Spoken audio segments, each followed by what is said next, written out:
Hi there. So we're gonna take a look at the Jeff Wittek documentary. So I've been following David Dobrik's story for ever since it began, like around mid-February. That's when I first started hearing about like all the stuff going down.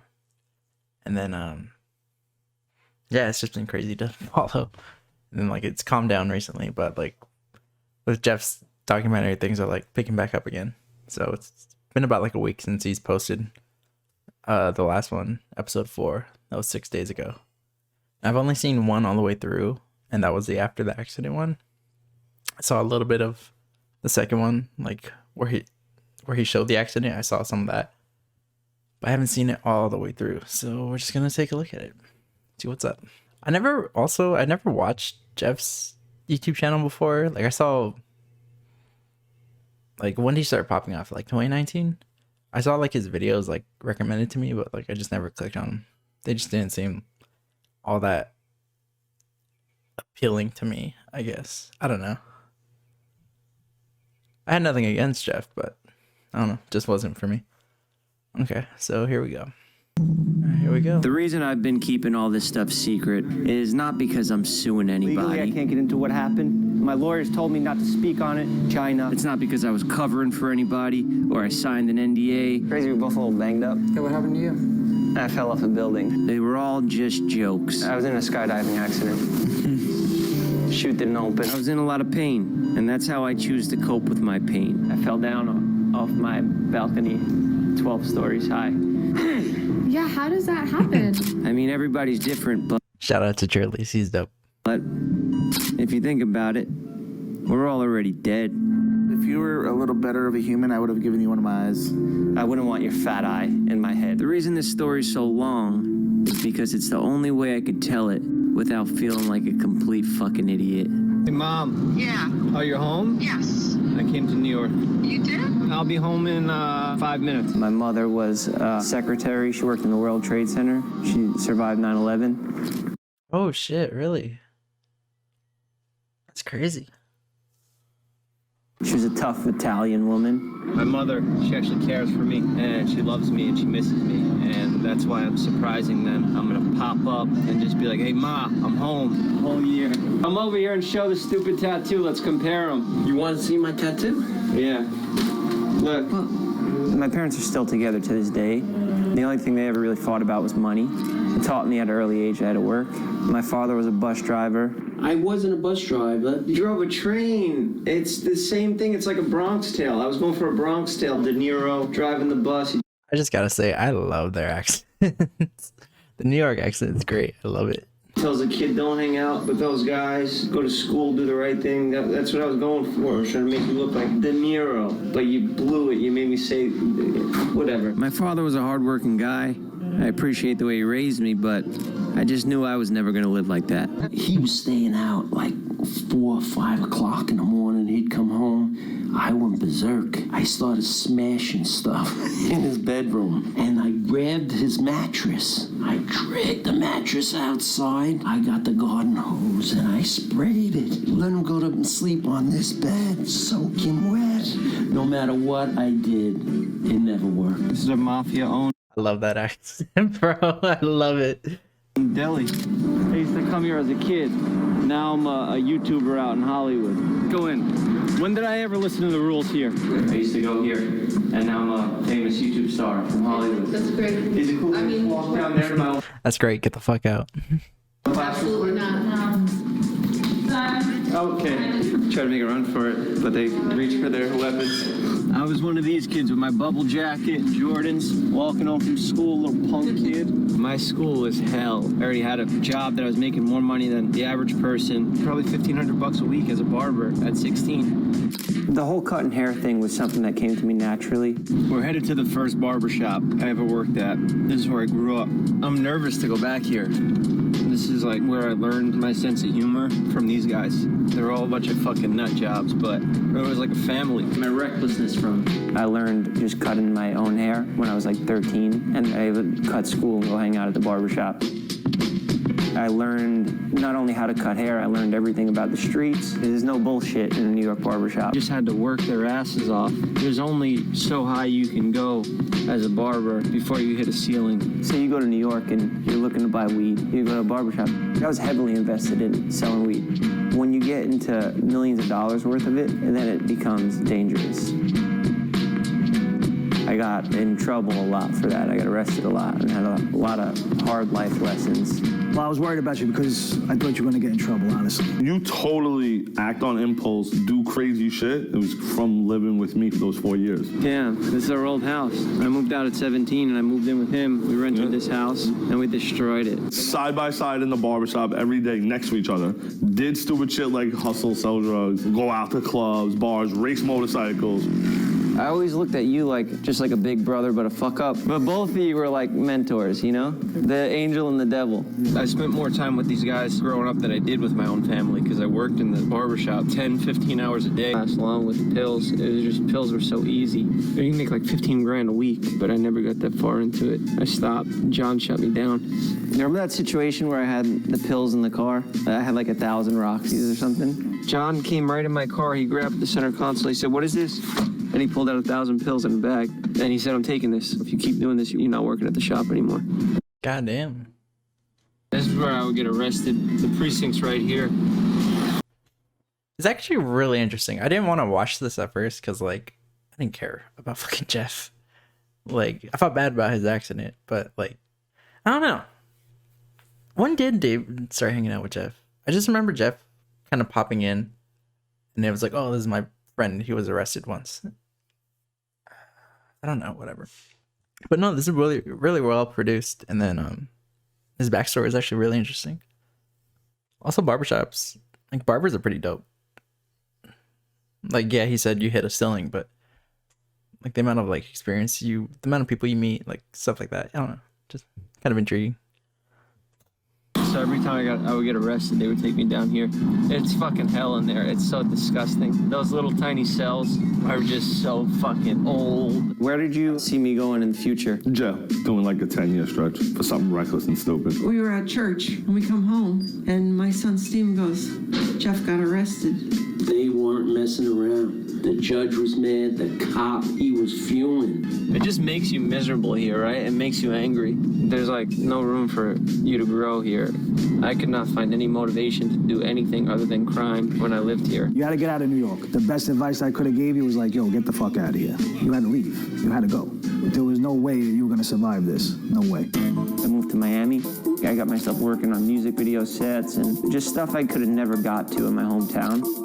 I liked working for myself. That was the cool part about cutting hair, is that I was able to build my own clientele. I learned a lot about business from an early age. I was driven from day one that no matter what I did, I was going to be successful at. I did just about whatever it took to get myself in a position to not have to worry about money. Quickly got right back into drug dealing. And I was selling a lot of weed. The money was okay, but also I got an education in crime.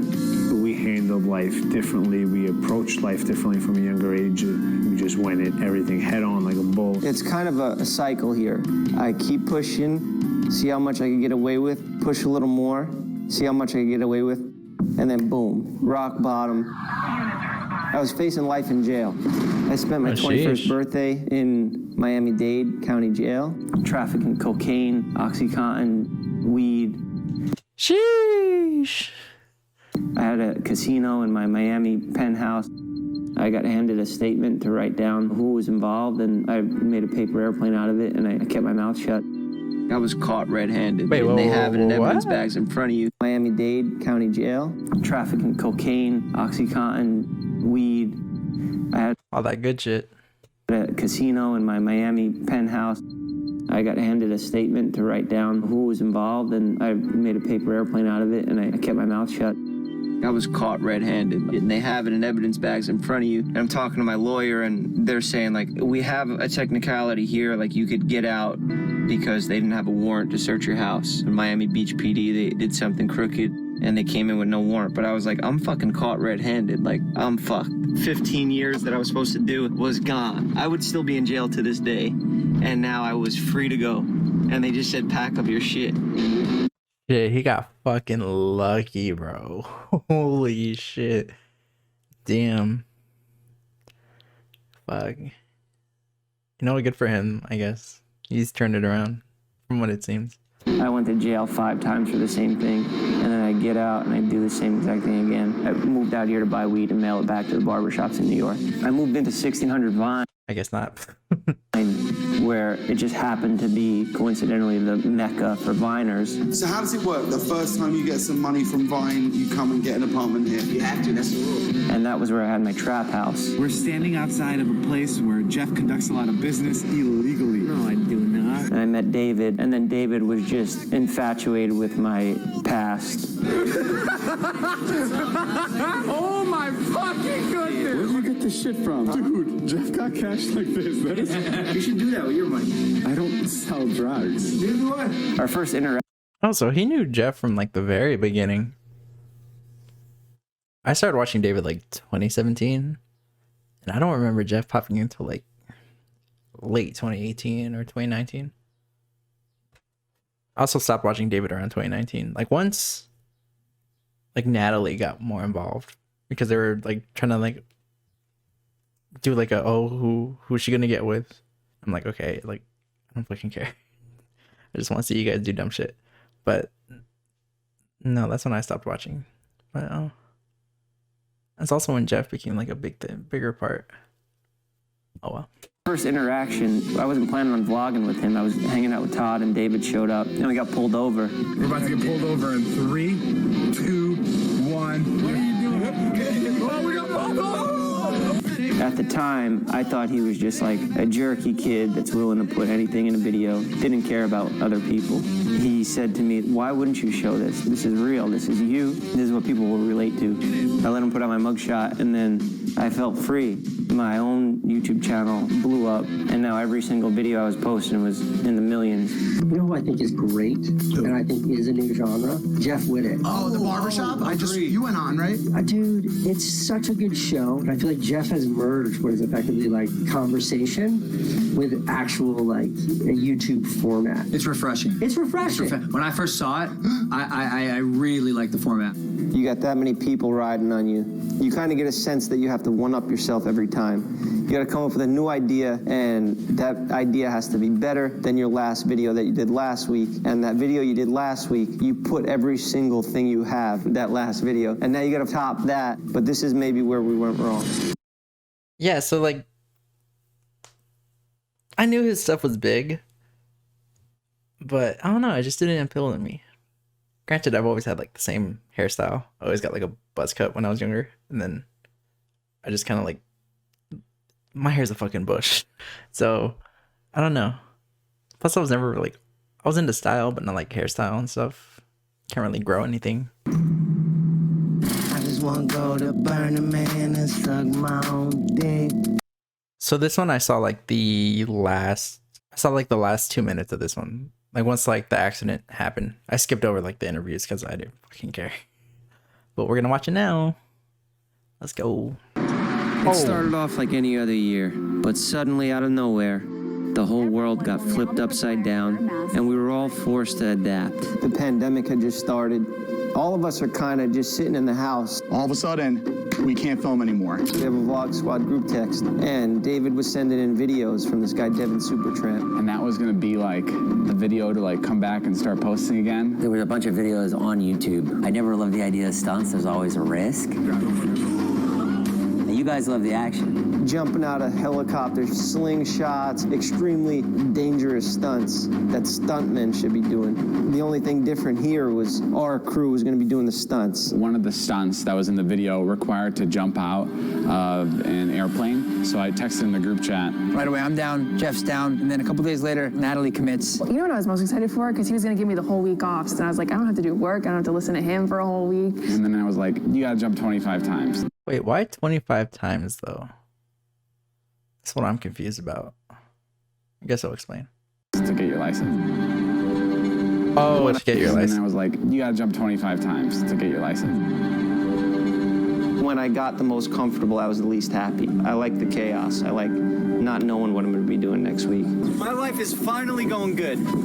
I finally got all my probation, felonies expunged off my record. I'm making money now. I got a good haircut. I'm finally liking my appearance. I'm not too good looking to be funny anymore. You know what I mean, Todd? It says, yo, I got a big comeback vlog coming, guys. I know I've been playing video games and doing nothing for the past 3 months and jerking off. When the fuck do we go from agreeing to 1 jump to 25? And then Natalie gets on, oh yeah, I'll do it too. What's the big deal? You scared? You're a pussy.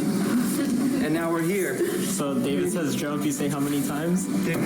God damn it. I swear if I hear that joke one time, I'm out. We had just gone through school for like 2.5 hours, and then they're just like, yeah, there you go. And they're just ready to throw you up a fucking plane. Did David pay for that though? Like, did he pay for them to learn all that? Or was that like, oh, I mean, they all have money. Fuck. Fucking David, dude. When he said that one of the options were skydiving, I was down to try that one. I wanted to kind of check that off the bucket list. The chute's gonna open, or it's not.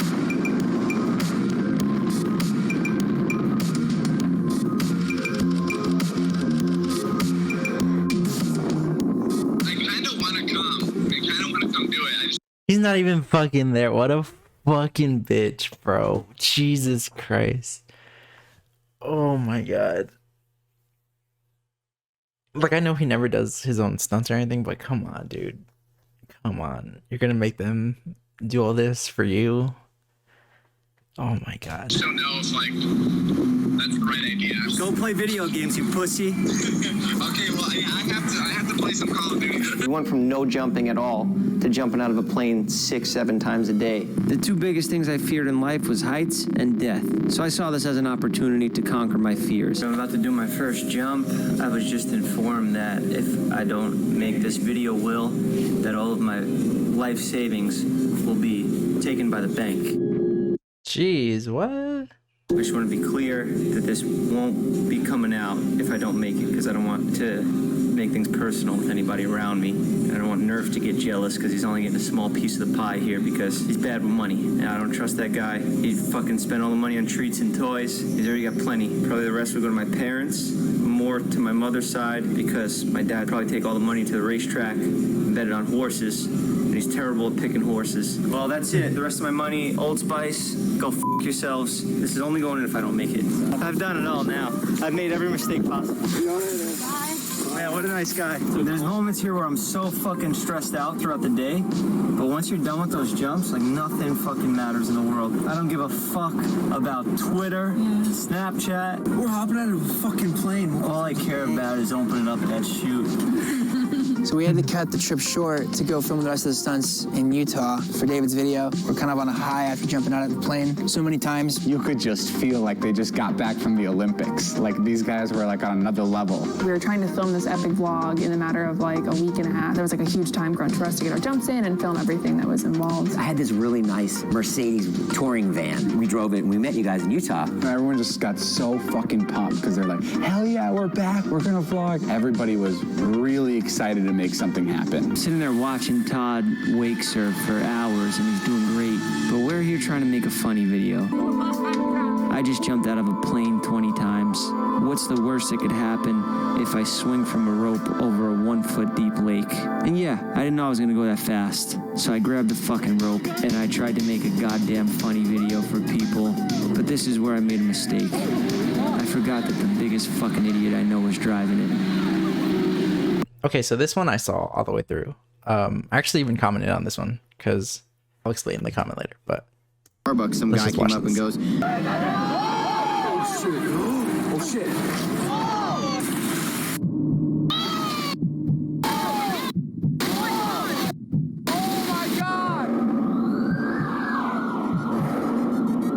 I feel like nobody had an answer of what was going to happen, and all I kept saying is, God, please just watch over him and make sure that he's okay. When I woke up in the hospital, I was in shock. I was in a lot of pain. I tore some ligaments in my leg. I broke my foot. I broke my hip. I shattered my skull in 9 places. I shattered my eye socket. I almost lost my eye, and I almost died. dude, he was a mess. Jesus Christ. The only thing you want to do when you wake up in pain is just heal. I'm not an expert, but I think I hit the tractor. Holy shit, Jeff. I thought you were dead. Dude, I thought I fucking killed you. Fucking David. You were joking right when we got here. They asked you what your job was, and you said you're a male model. How's that a joke, bro? I felt like Two-Face. David came. I told him, you should have came here dressed as the Joker in the nurse outfit. He was like, that's what you want me to do? I was like, yeah, it'd mean a lot to me. I can't believe you fucking came in here with the Joker makeup on. You sick fuck. You never find jokes any more soothing or calming or funnier when you're with somebody that's really hurt and they're cracking jokes. It's like the best feeling because you're like, oh my God, thank the Lord. And he's still like being himself. Sure, but bro, you almost fucking killed him. Come on. You fucking psycho. Get out of here. Don't grab my fucking face, you psycho. For him coming dressed as the Joker, that was my request. I said that would make this better. So that was my entertainment for the day.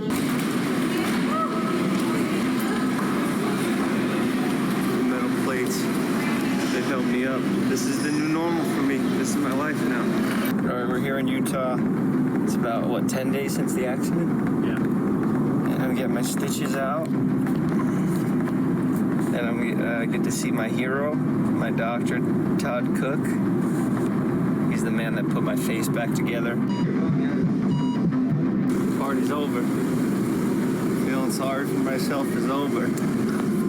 I felt stupid that I even got myself in that situation and that I even allowed somebody to have control of my life. I've played this out over and over again. I'm in this by myself now. I'm the one who has to deal with this injury. The first thing I said when I woke up in the hospital, I called up Vince and I said, just don't jump without me. I don't want this accident to turn me into a pussy, so make sure you don't jump without me. Yeah, it's an accident, shit happens, shit doesn't always go as planned, but this was not my fault. I didn't sign up to swing around an excavator at 60 miles per hour. David, he didn't sign up to nearly kill his friend and nearly lose everything that he's worked for. Nobody asked for this, but this is what happened. I know that I'll come back from this and I'll make it on my own, but we're lucky that I'm not dead and I'm not blind. It was just a lot emotionally. I felt scared and angry that I had to go through this. I want to erase that day and get back to where I was at. That crazy cut right there is the one, even though it was the smallest and looked the less ominous, was the one that potentially hurt you the worst. That angle of what you hit would have been about 3 degrees different.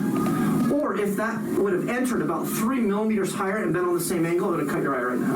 And if it was a few inches the other way, it would have killed me? If you going the other way, it would have cut the big blood vessel and you would have died. Yeah. Oh, that was going so fast. Dude, you could have died so easy. That is insane. I believe that this life is not random. I think that the things in our lives that happen, at the time they're happening, they often don't make any sense whatsoever. But when we look in the retrospectoscope back, there is always an opportunity that's provided to us. Most of the time, an opportunity to eventually be able to help someone else in a way that's similar. That can help you to realize like what your potential is, and you actually go do it. So it's just a team effort. We'll continue to be a team. That seems like a really good doctor right there. Todd was great. I thought he was too cool and funny to be a good doctor. First of all, I'd like to apologize. I'm sorry that you have to sit here and look at this face, but this face is the face of a new man. I didn't even take a week off. Dixie was like, what the fuck? I like to come over here every morning and look at my injuries, look at my scars. I didn't want to sacrifice the one thing that all this shit happened for, which was my YouTube channel. Okay, how you doing, Dixie? Thanks for coming. I filmed the Dixie D'Amelio episode. We just play it up as like a joke. We make it like it's prosthetic makeup. I don't even think she knew if my injuries were real or not. Yeah, I can't even laugh anymore. I don't know if it's you or the plate that's wedged in my brain. I don't know if it was a good idea still, if I kept going through this, but I did it. Hey, it's crazy, we're both a little banged up. Yeah, what happened to you?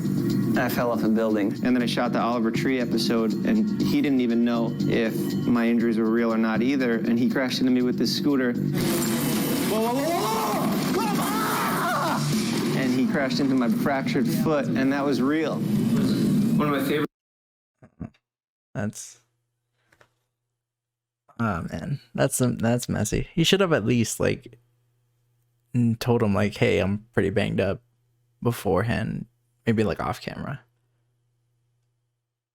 Because Oliver Tree is crazy, but I feel like he wouldn't have done that if he knew. Pillows because it has emotions just like us people. Sometimes you're happy and sometimes you're sad. If I'm in a sad mood, I'll keep it on the happy side. Not telling everybody made it a lot harder. I have things that keep me sane, and that is working out. And now the doctors are telling me that I need to gain fat in order to do an eye surgery. And it's just everything that keeps me sane in life now is gone. Everything that makes me happy is gone. And now I have to learn new ways to cope. Most people start their day, they look at their phone, and the first Instagram story would be him. And I would click on it, and it would be him being praised for something that he accomplished that week. And I'm sitting here in my house in the worst place I've ever been, thinking I'm never gonna get back to where I was at. It made me resent him. It made me resent seeing his face. It made me not want to go online. It made me not want to open up YouTube. It would just put me in a bad place. Like, I'm healed enough to walk around, but I'm still really fucked up. So you guys both have to sit down and talk about it. But how you feel, how he feels. He didn't know what to do to be there for you. Yeah, come on, Jonah. No.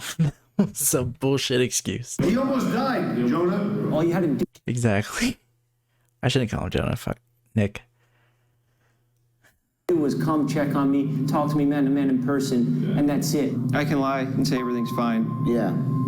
But that's not gonna get me anywhere. Casey Neistat is one of the most respected creators on the YouTube platform. He's a This is the reason why I left my comment. good friend of mine and an inspiration. I think I was like 25 or 26. I'm zipping around Chinatown. Guy runs a red light. Boom. Shattered this femur. So this is all metal. It's all metal. It's all metal. Had the femoral artery been severed by the shattered femur, it would have been lights out for Casey. And up until that point, I was like invincible Casey. Crazy, mountain climbing, just maniac, motorcycle driving Casey. You hear people talk about when they realize they're not invincible. For it to happen in one moment, the moment like you hit that excavator, don't fucking bullshit yourself. You will never be the Jeff you were before this, but you'll live your life differently. You'll conduct yourself differently because you went through this experience. You will heal. Yeah. You'll be back. It's still early. I'm only 3 months in. You're brave for talking about it in such a vulnerable way, but what will be with you forever are these emotions and like these thoughts that you're struggling to reconcile right now. You're struggling to make sense of that. The more of a grudge you could ever hold, the more it's gonna hold you down. The only way to elevate yourself is to let go of any stress or anxiety or ill will you feel towards anybody else. Okay, he says that. Like, come on. Okay, so this is what I put. I get what Casey is saying at 10:41, but their accidents are completely different. Casey's was essentially, well, okay, it wasn't technically his fault. He got hit. The guy ran a red light. It was a freak accident, and shit happens. Jeff did it because he was trying to help his friend create content. The power dynamic that David has over his friends caused the accident. Sure, Jeff chose to do the stunt, but he was doing it to make the best content. So for Casey to say he needs to let it all go is kind of whack. It really is. Like, come on, like, it was David's fault. And like, David's proven that he's kind of, he gets his friends to do all these things, doesn't really care what happens, and then if it goes wrong, he outs them. So yeah, if I was Jeff, I'd be pissed off and resentful too. The hard part is it's like just easier said than done because I know all these things and I'm not a kid, you know, like he's young and he will need to make a few mistakes to learn everything. I made my mistakes over and over again. I've done really dumb shit before. I know the right thing is move on. It was an accident and that's what I'm trying to do. It's just so early on. It's hard to actually do it. If you're having a tough time with it, you shouldn't beat yourself up. Well, thank you, Casey. I appreciate it. No, of course, man. Also, too, Casey and David are like, I think David looks up to Casey as like a mentor. Like, they're really good friends. They've collabed together, and then Casey even gave him like one of his plaques. I believe he like popped out of a cake. I don't remember what vlog it was, but he like gave him his plaque. So it's like, I'm sure Casey didn't know like the extent of like all the things that David was doing, but still, he's like trying to get them to, I don't know, just come on. Also, like, this was before everything came out, so I shouldn't be too hard on Casey. Because I haven't seen any of this one, so this should be exciting. The This is the next hurdle, is the surgery. And then I would just like to do something a little bit to get my balls back, like just fucking jump out of a plane or do something that I'm scared of. I told him I'm going to get the surgery, and I'm never vulnerable with anyone. I'm going to get my eyeball pulled forward a little bit so it's even, and it's a really risky. Oh my god. What? They're pulling it forward? Surgery. It might not work. It might make things worse, but I'm going to do this, and I just figured I'd give you guys the heads up. And they both responded saying that they want to come. I don't want to get emotional, but it is nice having everyone here. Like, as much as I'm like, I don't need anybody, I'll fucking do it all on my own. Like, it is cool that they're here. Hey, you better pray. Yeah, I'm gonna sign in right now for my eye. We're here with my friends. They came along to support me throughout my surgery because it's a stressful thing to go through. Surgeries are not fun. Does this make you happy? Fuck off. My face. Fuck off. Hold on. I don't know how to approach it. Obviously, I've never been in a situation like this. Neither has Jeff. Neither probably any of us.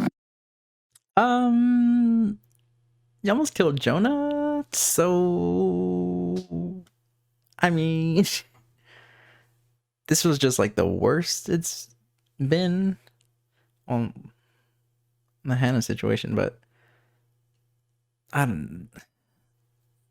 he's just proven that this is a repeated pattern that he does, and it just needs to stop. I didn't know the correct way to go about any of it. Especially Jeff's such a tough guy, so you don't know if like you have to be there to fucking baby him or if that pisses him off. Must be nice still being good looking, huh, Todd? Remember when I was good looking? Still though, dude, you almost fucking killed him, so. And your friend took that from me. Dude, I didn't know how to navigate that properly, how to like reach out to him in a way that doesn't make him feel like I'm reaching out just to check on him because he's injured. It's all your fault. If I never met you, I'd never be here. It's a little awkward for both of us. It's not something that you can just sit down with a person once and be like, okay, cool, it's over. All I want to do is figure out ways to help, but I don't want to make it worse. I feel weird because we haven't talked in the past month. Right. But when I look in the mirror, it's just a constant reminder, always. There's moments where I convince myself that you did it on purpose. I want to be clear, like, obviously I didn't do it on purpose. The last thing I wanted was to fucking launch somebody in the water. Either way, it was like a lose-lose. It was a stupid fucking, it was an accident, and it's one of the worst kinds of accidents. If it could have been any other member of the squad. Todd. For real? No. I'm not gonna come kill you in your sleep. I'm gonna learn to forgive you. It's a lot easier to forgive you when you're around. Totally. I hear that. It was a roller coaster ride of emotions. He's a kid still in my eye. No, he's not. He's an adult. And he has a long way to go, but he has proved to me that Yeah, he's, what, like 5 years younger than Jeff? Still, though. No. He's not a kid. People keep saying he's young, he doesn't know, but no, he's a fucking adult. He genuinely wants to do the right thing. He said that he was happy that we came on the trip with him. That really paints a different perspective on what I originally thought he needed to heal, which now seems that this is the obvious way. I plan on going back to Texas regardless to jump for myself. But to be honest, I was surprised he came. I don't want to fucking carve. I don't want money. I want you to risk your life and you not be in control for once. So he said he would do it. He goes, you gotta do it or else this is all pointless. And I was like, I don't know if that's the right idea. I don't know if anybody should be fucking jumping out of an airplane after what happened to you. He was like, oh my god. They were gonna do it for his video.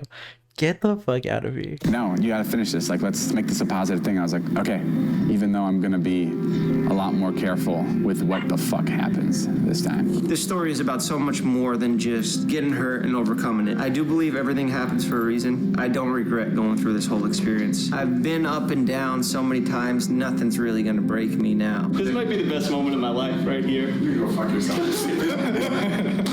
Means a lot that you're doing this. About to do my first jump. A little bit nervous. All my money goes to Ilya. Nothing to Natalie. Taylor gets the house. I need to live my life. I need my life back. I need to be able to say, David did this shit. Send him to prison. Hey, David, take this one. I got a bad feeling about that one. I can handle that one. I'm more experienced. Just fucking grab and go.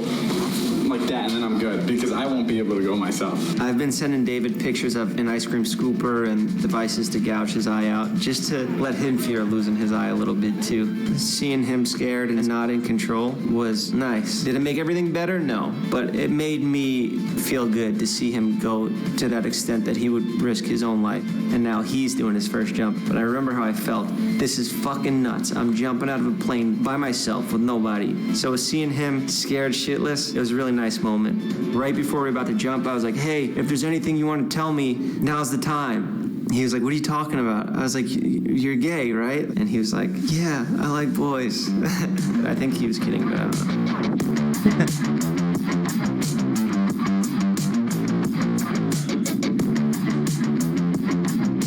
That shoot was terrifying. I'm very glad I did it. Very glad I did it. So am I. I'm happy you did it. All that stuff's nice, knowing that he went through a little, oh fuck, I might die. Got a little tiny ounce of it. That's enough. That's all I need. It's crazy we're still here, and it's fucking snowing now. And we started this in the summer. I don't know how many times I'm gonna have to do this surgery to get this right. Hopefully this is the last one. I'm so nervous right now. I can't even be funny. I don't give a fuck anymore. I'll show people the real side of me. This is it. This is my life. This is what I've been dealing with. I don't know if it'll ever get fixed. I don't know if I'm gonna run into problems with vision. I don't know if I'll lose my eye. But I'm not just gonna disappear. I'm not just gonna quit. Okay, so here's your ice pack. Damn, 5 surgeries. Thank you. So the fat Dr. Cook took, he put it on the top. And then there's another piece that he put underneath to lift your eye. That was the problem, that it was hanging down. That's what I slammed into. Went right through here. And if it was here, dead. You guys are in our way of our trucks right now. Yeah, sorry, this is dangerous right here. It's a tough surgery with the eye. They want to put it back in the place that it's supposed to sit, but you can't fuck around with the optic nerve too much, because if that gets snipped, I'm blind for life. Now I can start being normal again, I guess. I get queasy when it comes to this stuff. Fuck. I can talk without hiding this, keeping this a secret. I'm going through all this shit and nobody knows, so I put the fucking eye patch on in the Christmas video. I say it doesn't bother me, but it is a little annoying. People think they know so much, they think they know what you're dealing with, but a lot of times you got no idea. I'm 159 pounds. It's the lightest I've been since I'm 16. It's a different kind of weight. Yeah, I'm still stitched up, so I'm not supposed to move it much. That's why I'm keeping on my glasses. I had my last surgery a week ago. Doc, all my muscles disappearing. The show must go on. I gotta get my life back together. I can't keep fucking doing your surgeries, man. I'm a fucking string bean. I come up here and do this every night when I read comments. After each surgery, I have to keep my eyes stitched shut for about 2 weeks. This time I chose not to hang out in Utah, and the doctor said I had the option to take the stitches out on my own. I don't believe in hospitals. Do it yourself. Yeah, I got my little surgery table. Don't worry, it's all sanitary. I wiped it on my t-shirt. I'm fucking terrified. I hope I don't fuck this up. Go through all this and I end up cutting my own eye out. Yeah, terrible ending. 10 days with this stitch shut. You close your eye and try and hold it like that for 10 days. It's fucking hell. Fuck all you motherfuckers that commented that Oh, that's fucked up. Come on, guys. I have a lazy eye. I hope you feel like shit. I hope you can't sleep at night over this. Oh, come on, Dr. Todd. Call me. I'm fucking losing my mind. Luckily, I got the steadiest hand this side of the Mississippi. My barber skills should come in handy for this one. It looks so tricky. I don't think this is gonna be as easy as I thought. Okay, so what you're gonna have to do is almost pry your eye open a little bit. You're gonna have to cut one edge, one line, and then hook on the knot. Does that make sense? Yeah, should I use this? I have a razor blade. If you feel comfortable doing that, I mean, you can, yeah. Yeah, I also have these scissors. I'm just gonna go right ahead and do it. I don't want to build it up and then get nervous. Okay. Here goes nothing. I can't see out of my fucking eye. You have to remember how much trauma you had to that side of your face. I feel like my life's fucked. It seems like I'm gonna lose my eye. What's the next flight out? I just want to go to Burning Man and suck my own dick. I just want to go to Burning Man and suck my own dick. Okay, I could kind of see why he reacted the way he did when that article dropped. Because he was just mad at the world. And then that happened. He just raged out. Jesus. He hasn't posted since the 30th. I don't know when he's dropping part 5, but fuck, man. Let's see. I know he was on Impaulsive. Would it make you uncomfortable to take those shades off? And why? And why? Because I'm sorry, Mike is such a fucking douchebag, bro. Just look at him. He's just a dude. This parlays into the accident that you mentioned earlier. So why don't you give him some? Here, look. Look. Actually, okay. You know what? Wait, you look like Jeff. You look great. There's literally nothing there. Look like yourself. But there may or may not be an eye issue under there. There's something really interesting here under those glasses. I'm sensing some pain, some trauma. Well, yeah, I nearly died. I came an inch from death, and I came an inch from losing my eye. Which? Do you mind elaborating? I don't want to. I mean, I brought a clip to show you guys. Oh, do you want to send it to me? So yeah. Let's do the clip. That's why I'm late, actually, because to show us or to show everyone. Wait, so when did April 14th? I'm so behind on all this shit. When did he drop the documentary? Oh, so this came out like a couple days after that. Okay. I show you everyone. The world. Is this an exclusive? It's an exclusive. It's like when you go on Jimmy Fallon and you fucking play a piece of the movie. This is a big deal. I didn't know this. This is great. All right, so this is an Impaulsive exclusive clip from your documentary we're about to see here. So, I mean, I'll give you a little backstory. So this is when my retina detached, and I was like, I didn't know if I was going to be able to keep my eye or not. And this is the first time I noticed that. I just had a surgery, and I just had my eye opened up, and I had a FaceTime with the doctor because my doctor's in Utah. So this was me realizing that like shit was not good. Oh shit. Do you mind having?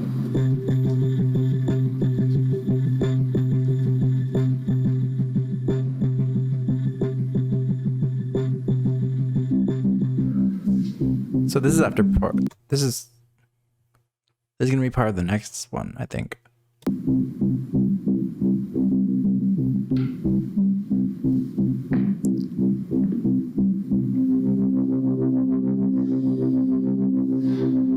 never thought I'd be crying on the internet.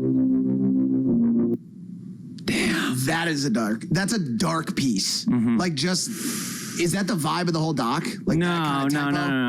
I would never make something that sad the whole time, but that's one of the lowest points. But I just wanted to show you where it goes because, yeah, I mean, like I'll tell you a little about the moment that was going through my head right there. So like, you know, all of us, we're entertainers and comedians at that. And I just thought it was all over, you know, like they do surveys on people that are in accidents, like traumatic accidents. And they asked them if they were woken up from a horrible accident, would you rather be dead or blind? And most people choose just dead. Like they don't want to be blind. So for me to face like, this shit is going to happen to me now. And I have another eye, you know, I'm good. I'll be all right. I can still see. So that's good. But having like a glass eye or like a disability, it goes against everything with my asshole persona and my whole comedy style that I've acquired over my entire life. And it was just like, fuck, I can't do shit now. I'm not going to come back to YouTube. I'm not going to ever make videos again with, sorry. That's why the fucking headphones. Here, you take them. Yeah, I was like, I'm done. This is it. At that moment, I had quit everything in my head, like my life. I was either gonna be a one-eyed drug dealer again. I mean, drug dealer again, not one-eyed. But yeah, just everything I had planned for in my life had changed at that moment. Actually, what happened? or a synopsis. That's the one part I'm failing to understand is we keep saying the accident, but did you hit your head on something? And when you say an inch from death, was it like a temple eye? So I don't want to get too into detail because obviously this will come out before the doc is out. Okay. You know, like I think I'll have like a trailer out by the time this episode comes out. So yeah, it was just like I smashed my face off a steel structure, and steel like does not give at all. Yeah. So like I shattered my head and skull and face in 9 places. So I have a whole bunch of metal plates in here now. But yeah, like I broke my hip. Like I was all messed up. I was all banged up. But tell him about your eye socket. Tell him you don't have eye socket. Your eyes touch your brain. Okay, he's saying tell him about your eye socket. He also said your eyes touching your brain. My eyes not touching my brain. You have an optic nerve, and it's very tricky. If something happens to the optic nerve, that's what connects your eye to your brain. If something happens to that, then you don't ever get your vision back. It's not like you plug it in and out and like do like surgery, like heart surgeries where they like reattach shit. Like once that's cut, it's done. Yo, I've cringed like so many times. Bro, I'm sorry to start it off like this. I was never like an eye guy. Fucking eyes. You know, even when kids in high school would flip their eyelids out, I'd be like, get out of here. But yeah, shit happens in life, and you have to fucking deal with it. We started off dark here. No, it's only up from here. But wait, I want to know. So your eye is not touching your brain, or fucking ads. God damn, man, his eye. Jesus. No, my eyes work. My eye works. My eye works. And that's set in stone. I have more surgeries coming up, but I just got to deal with them, and it's risky. But you know, I've gambled my whole life, and the odds are even pretty on good. even on AMC. Even on AMC, hopefully it's not that bad. I talked to right after that surgery, right? Probably just after that scene was filmed, and during the surgery, the retina. Can I talk about this? Had become detached from, almost detached from the rest of the after eye. that surgery, I thought I was going to be all good. And I even skydived in between. Like, why not, right? Fuck it. I mean, I was like, I saw you got your license. You're certified. You jump by yourself. Yeah.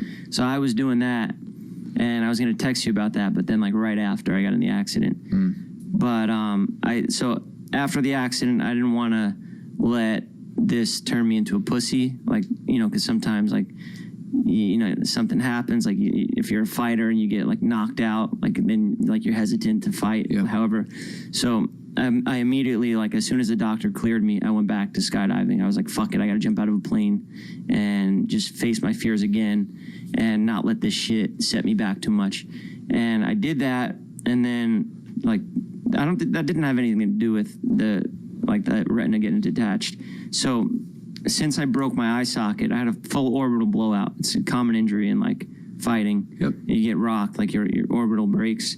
But I had like a full, like, so the whole back of my eye socket shattered, and they had to like put it all back together. So like going behind the eye to do surgery and stuff like that is tricky. But so something went wrong when I did that, and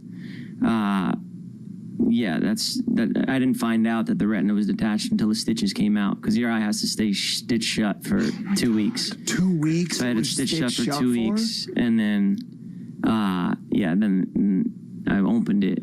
I took the stitches out myself, and when I opened it, I was like, holy shit, I can't move my eye.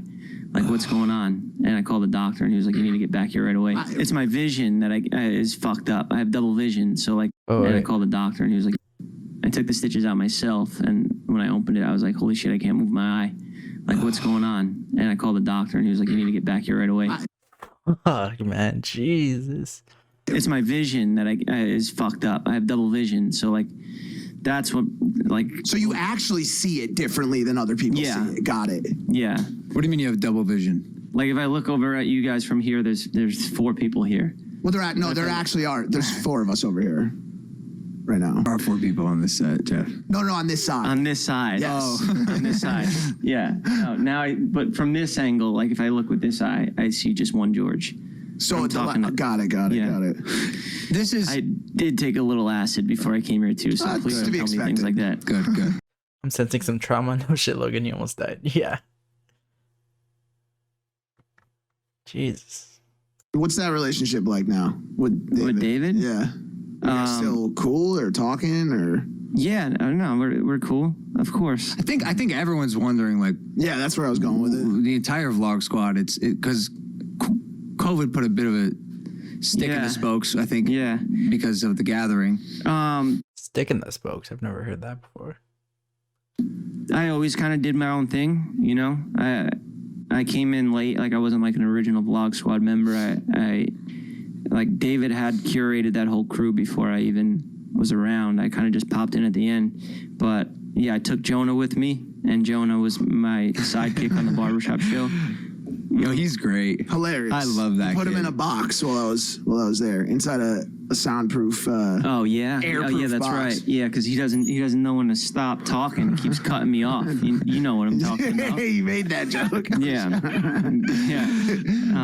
Didn't he try out for SNL? Yeah, I think he failed at that one. But that you know, surprises me. That's a tough one. Yeah, that surprises me. You guys are such a great group. Like. Yeah, I wish I had friends like as good Dude, as you do, man. Look at this. Everybody's so happy here. This guy pans the camera. Look at that. I would have to verbally assault my cameraman to tell him to move the camera. No joke. I love my people, but everybody's so happy. Yeah, there's a lot of smiling here. There's a lot of smiling. But yeah, when you guys did that, was this before or after him and Mike had some beef? I forget. Whatever. That roast. Was it the roast of Jason? Jason Nash, yeah. That was so fun. I love when you guys get together as a group and. Oh damn! Thank you, man. Yeah. Here's Jeff with a sledgehammer.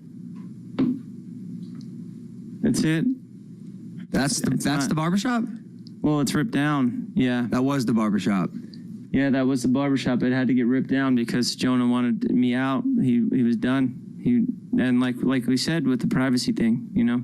We're getting trolled. No, we're getting trolled. I mean, how can I troll that? You think I ripped that down? Wittek, I've seen what you'll go through to fucking troll some. You're fucking trolling us, bro. You figured, you know what? I've trolled these kids in the past. It almost led us to hate each other and not fight. gonna work. Now I'm gonna troll them again. We're So not that buying we can get What do you think? I'm redesigning. You think I'm buying this? I'm putting new bricks up. It's not even you, bro. You think I'm gonna put new?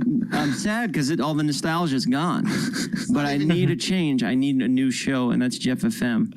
That I'm gonna do Jeff FM now. Can you be honest for a second? Are you actually? Is the barbershop stopping? Is Jeff FM out yet? I don't think so. We'll find out right now, though. Jeff, is the barbershop stopping? I'm sick of cutting hair during interviews. This was so nice, being able to just talk to you guys. Yeah. Having to do a haircut throughout the interview is tough. Yeah. And I do love the barbershop show. It's something original that I somehow accidentally created. And Casey Neistat says it's dope, but this had to end here. I will try to figure something out. I'm working on other stuff. I'm not going to give up. I'm not going to quit. What about Jonah? Me and Jonah? Yeah. I mean, fuck him. Let him eat himself to death. No, it's not out. Okay, well, I hope the documentary doesn't become like a David redemption story, but we'll see. I don't know when he's dropping the next one. I don't follow him. Oh, now I do. All right, well, we'll see what happens.